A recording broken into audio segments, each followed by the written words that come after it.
Malaking tulong sa pagbabalita ang mga ipinadadalang litrato at video ng mga YouScooper. Kamakailan, napadali ang pakikisa ng atin o ng ilan sa ating mga YouScooper sa pamamagitan ng YouScoop application para sa Android at smartphones. At ngayon, libre na rin madadownload ang YouScoop iOS app sa mga iPhone at iPad. Balitang hatid ni Rida Reyes. Mas mabilis na ang pagkalat ng balita at impormasyon ngayon dahil yan sa mga makabagong teknolohiya.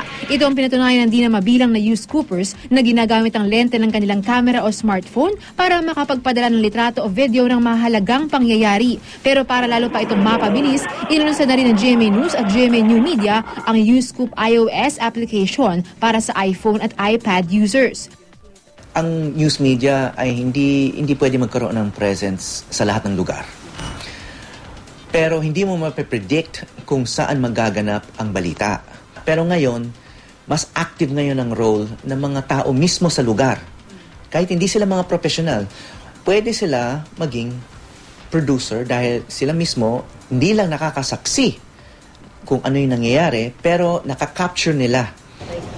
Libre ang pag-download ng YouScoop app mula sa Google Play at iTunes App Stores. Kailangan lang mag-register. Ilagay ang pangalan, phone number at email address. Magtalaga rin ng inyong username at password. Pagkatapos, maaari nang mag-upload ng litrato o video na nakunang balita.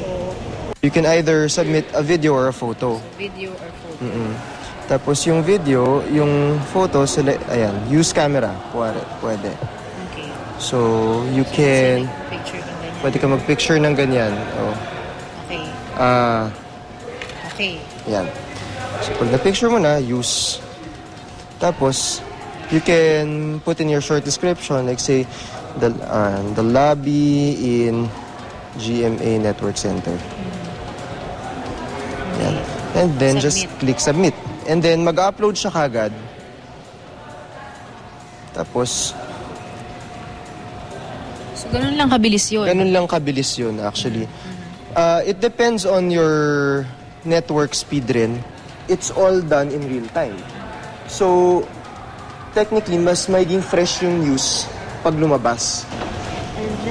Halos ganito rin ang sistema sa YouScoop app para sa Android at smartphones na ilunsad din kamakailan. Ang mga in-upload na litrato o video dumadaan muna sa verification process ng GMA social media team bago ito ilabas sa publiko. Kaya dapat ang mga ipinadalang litrato at video siguradong pag-aari ninyo. Ipinapublish din ito sa YouScoop app para makita o mapanood ng iba pang YouScoop app users. You have to know that what you send is something that you can answer for, and it's something that if we call to verify them, it's something that they can back up with details and facts.